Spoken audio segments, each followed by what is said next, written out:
Hi, I'm Gayla Irwin, and I'm a watercolor artist, and I wanted to create this video to share with you some of my favorite watercolor supplies, those that have served me well, and I hope it will be helpful to you too. So let's go take a look.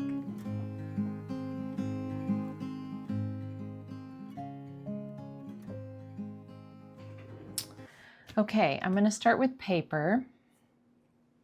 First of all, what I want to tell you is that you always want to use 140-pound paper, or it might say 300 grams. That is the weight, and if you pick a paper that's lighter weight than that, it's more likely to buckle and curl, and so you always want to try to pick 140-pound paper. There are three types of paper. There's hot, cold, and rough.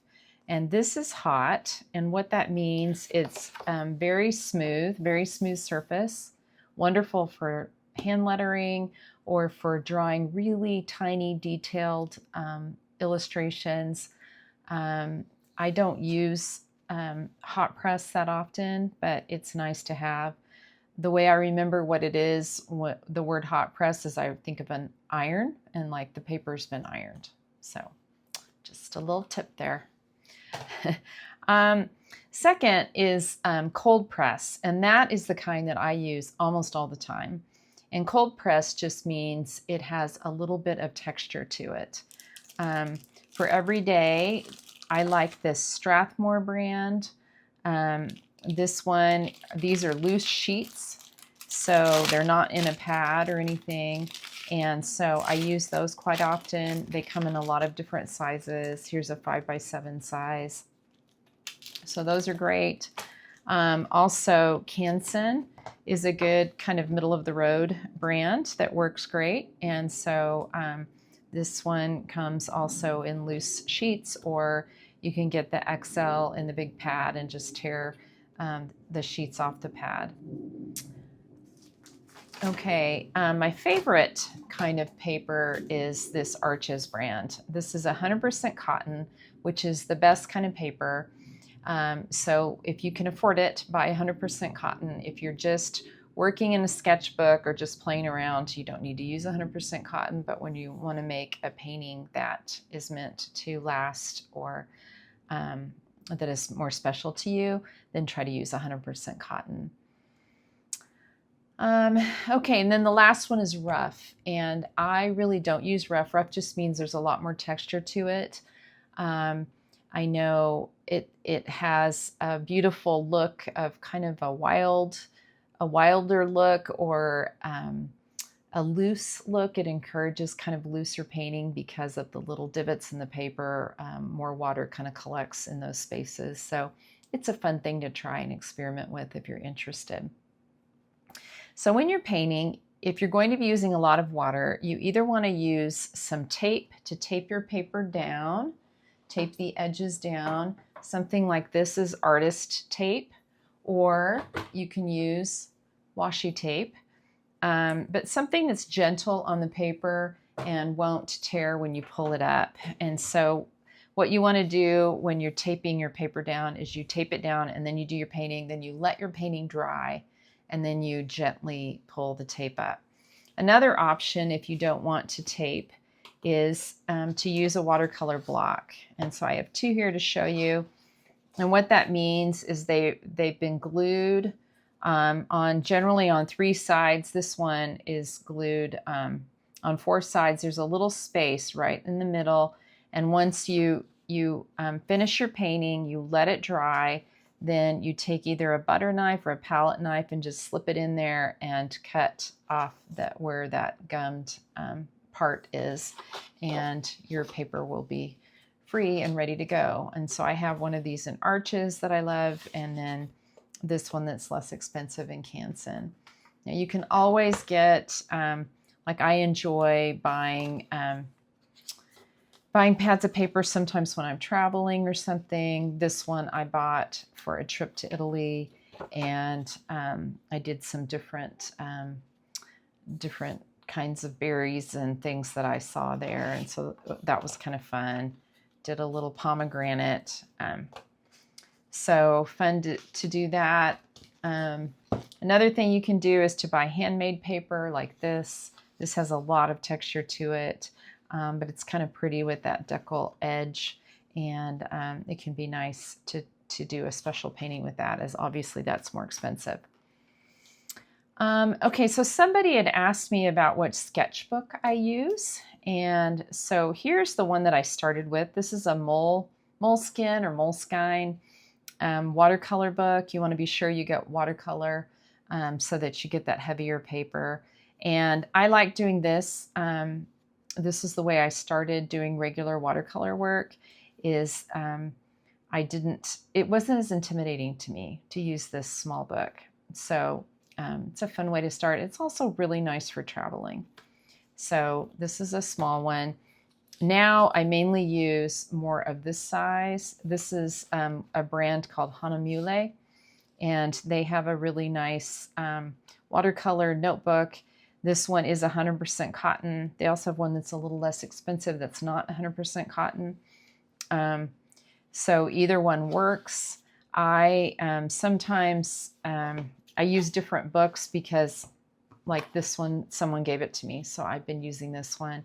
Try not to be as picky, although I always want to use watercolor paper so that it stands up and holds my paint. So that is what I have on paper and notebooks and sketchbooks. Let me know if you have any other questions or anything you want to add. Okay, let's move on and talk a bit about brushes. Now there are many different types of brushes, and I'm going to share a few, the ones that I like. These are all round brushes, which is by far what I use the most of. So I have them in various sizes. This is a 14. I have even bigger than that, all the way down to this is a 0, and I think I even have a 00 or 000. So it just depends on what I'm painting as to what size of brush I use. But I wanted to show you the right way to hold a brush. When you dip your brush in water, you don't want to rub the bristles straight down against the bottom. So sometimes I go back and forth in the water to get any excess paint off. I usually dip it in the side. And I'm going to show you. So if you want to do a more fine line, then you hold the brush more straight up and down and just dip the tip, touch the tip to the paper. If you want a broader line, then you push down all the way and get the whole body of the brush involved. So if you're painting a bigger area, then obviously you want to use the whole body of the brush and press it down. And you never want to splay the brushes completely. And when I clean the brush again, I put it in the water. If it's, really the paint's really hard to get off, then sometimes I might touch it to the bottom, but I'd be sure that I have all the bristles going in the same direction, like this. Okay. So the other brushes that I like to use, this is a flat brush, and this is really good when you're doing a wash, a big space in the background. Here's another flat brush, a smaller size. This is a filbert brush. I really like these for doing petals, and they look like they have a rounded end. Let's see, paint on there. A rounded tip, so they make a shape more like that, and you can even push it down and then turn it a little bit to the side to get a bit of a point. You can also just use it on the side, and it just gives a softer end. I really like these filbert brushes when I'm doing petals for different kinds of flowers. So that's a nice one to have too. Let's see, so this is a quill brush, and the nice thing about a quill brush is it holds a lot of water, so you can paint big chunks of paper with it. So that is nice for painting bigger space. You can also just use the end if you hold it straight up and down and just the tip, and you can make a pretty fine line with it for such a big brush. So they're pretty versatile and nice. They give you a loose kind of look to your painting, I think. That's my experience. Okay, this is a liner.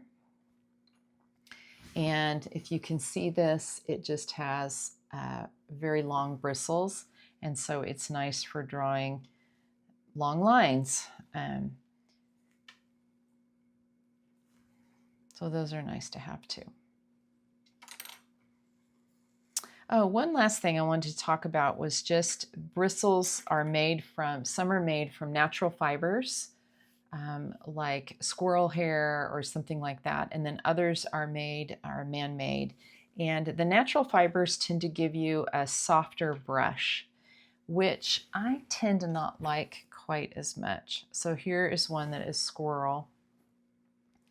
And I don't know if you can see from the video, but I just find it a little harder to control because it doesn't have something called snap, as much snap, meaning it tends to stay in a certain, at once it's wet, it doesn't snap back. And I know that's a weird word and probably hard to understand, but a brush like this, when you press it down, it snaps right back into shape. So when they say a brush doesn't have snap, that's what they're talking about.